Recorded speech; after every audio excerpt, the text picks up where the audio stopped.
बिस्मिल्लाहिर्रहमानिर्रहीम। अस्सलाम वालेकुम दोस्तों, जैसा कि हमने अपनी पिछली वीडियो में बयान किया था कि शिया आलिम शहनशाह हुसैन नकवी साहब ने अपने एक वीडियो क्लिप में इमाम अबू हनीफा को शिया बावर करवाया और इस सिलसिले में 3 नुकात या दलाइल कहिए बयान किए।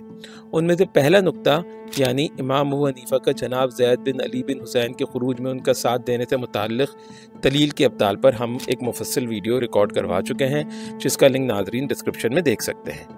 अब जहाँ तक बात रही दूसरे नुक्ते की, जिसकी बिना पर सैयद शहनशाह हुसैन नकवी साहब ने इमाम अबू हनीफा को शिया साबित करना चाहा है, यानी ये कि इमाम अबू हनीफा ने जनाब जाफ़र सादिक़ से कस्ब फैज़ यानी इल्म हासिल किया था, जो उनके शिया होने पर दलालत करता है। सुनिए शहनशाह हुसैन नकवी साहब क्या कहते हैं। छठे इमाम की बात कर रहा था। इमाम आजम अबू हनीफा रहमतुल्लाह अलैह शिया थे, वो अहले बैत के शिया थे। फरमाते 2 साल अगर जाफर सादिक का शागिर्द न रहा होता तो मैं हलाक हो गया।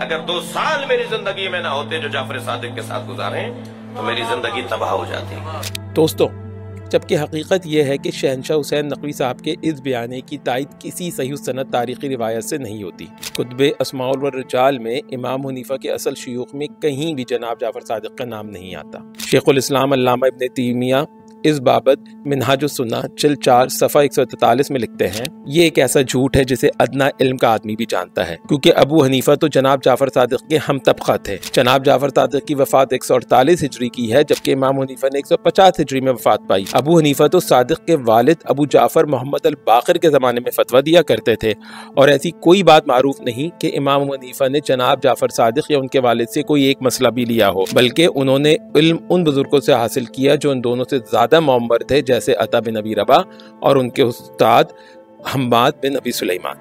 यहाँ इब्न तैमिया का कौल ख़त्म हुआ। दोस्तों, फिर बात यह है कि इमाम हनीफा और उनके असातिज़ा का इल्मी और फ़िक़ी मियार काफ़ी बुलंद था, जबकि जनाब जाफ़र सादिक़ का नाम दौर खैरुल कुरून में बास अहादीस की रिवायत में तो मिलता है, लेकिन उनकी फ़िक़ा का कोई वजूद उस ज़माने में नज़र नहीं आता।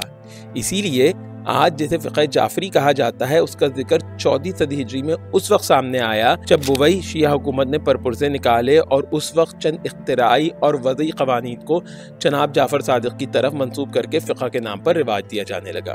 दोस्तों, इससे पहले जनाब जाफ़र का नाम ना तो किसी फ़क़ीह के तौर पर मिलता है और ना ही उनकी फ़िक़ह का कोई मुहद्दिस व फ़क़ीह ज़िक्र करता है। इसी बात को अल्लामा इब्न हज़म अपनी किताब अल मिलल व नहल जिल्द 3 सफ़ा 39 में इस तरह बयान करते हैं, सैयदना इब्न अब्बास रज़ियल्लाहु ताला ने अपनी फ़िक़ह में 20 किताबों को जमा किया, और अगर तलाश किया जाए तो उनकी अहादीस भी करीब करीब इसी हद तक पहुँचेंगी। हालांकि हसन हुसैन की फ़िक़ह 2 वर्ग तक भी नहीं पहुँचती। यही हाल जनाब अली बिन हुसैन का भी है।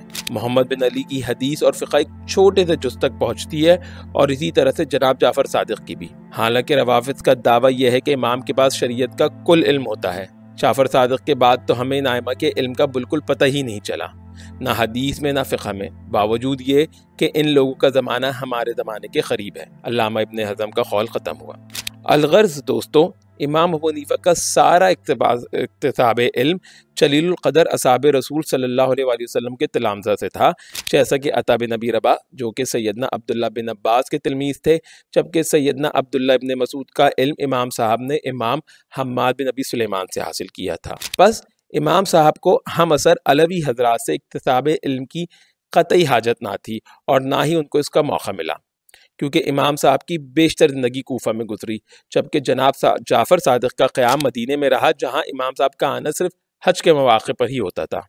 दोस्तों, हम ये नहीं कहते कि इमाम हनीफा की जनाब जाफ़र सादिक़ से मुलाकातें ही ना रही हों। क़रीन क़यास है कि इन हज़रत से इमाम हनीफा की सोहबतें रही हों, इल्मी मुज़ाकरात भी हुए हों, कि जब इमाम साहब ज़ियारत मस्जिद नबवी सल्लल्लाहु अलैहि वसल्लम की गर्ज से मदीना आते हों तो उनसे मिलते हों। यकीनन एक दूसरे की तकरीम भी होती होगी, जो कि अहले इल्म का शौहर है, लेकिन इसके ये मायने कैसे हो गए कि इमाम साहब ने अपने इन हमअसर हज़रत से अख़ज़ इल्म किया, और इस ताल्लुक़ से इमाम हनीफा की पूरी फ़िक़ह दुनियाए शियत से मुस्ताल ली गई है, और इमाम साहब खुद शिया थे, जैसा कि शहनशाह हुसैन नकवी साहब ने दावा किया है। दोस्तों फिर इमाम मालिक, जो कि सिवाय हज के सारी ज़िंदगी मदीना से बाहर ना निकले और जिनकी शायद रोज़ाना ही जनाब जाफ़र सादिक से मुलाकात भी होती होगी, लेकिन इसके बावजूद हम देखते हैं कि मोहत्ता इमाम मालिक में जनाब जाफ़र सादिक से सिर्फ चंद ही रिवायात आती हैं, जबकि उसी जगह जनाब मरवान बिन हकम और उनके लायक व आलिम फर्जन अमीर अब्दुल मलिक बिन मरवान की मरवियात और फतावा कसरत से मोहत्ता में पाए जाते हैं।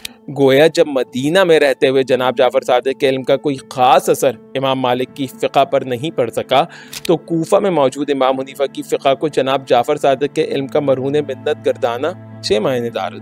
आखिर में हम खुद अहले तशय्यो के मोतबर आलिम कादी नूरुल्लाह शोस्तरी, जिनको शिया शहीद सालिस का लक़ब देते हैं, की किताब मजालिसुल मोमिनीन से उनकी गवाही नकल करते हैं, जिसमें वो एतराफ़ करते हैं कि इमाम हनीफा को इक्तिसाब इल्म में जनाब जाफ़र सादिक से कोई ख़ास फैज़ हासिल ना हो सका। कादी नूरुल्लाह शोस्तरी लिखते हैं, इमाम जाफ़र सादिक से अबू हनीफा की शागिर्दी सिर्फ इस कदर थी कि उन हज़रत से कुछ हदीसें सुनी थी, चूँकि वो हज़रत उन यानी अबू हनीफा को मरदूदों में से समझते थे, उनसे तक़य्या करते और इजहार मज़हब हक़ का उन पर अख्फ़ा करते। जिल्द 1 सफ़ा 536। अल-मुख्तसर ना ही तो कस्बे इल्म में इमाम हनीफा के सामने जनाब जाफ़र सादिक की कोई ऐसी इल्मी फजीलत थी कि इमाम हनीफा उनसे इल्म हासिल करते, और ना ही उनको इसका मौका मिला। बस ये कहना सरासर बेजा और खिलाफ हकीकत बात है कि फ़िक़्ह हनफी जैसी वसी फ़िक़्ह, जो कि दूसरी हिजरी के अवाखिर तक मुदव्वन हो चुकी थी, उस फ़िक़्ह से मुस्ताल ली गई है जिसकी तदवीनी वज़ई तौर पर 34 हिजरी में एक शियई हुकूमत आले बुवई की सरपरस्ती में जनाब जाफ़र सादिक की तरफ गलत तौर पर मंसूब करके की गई थी।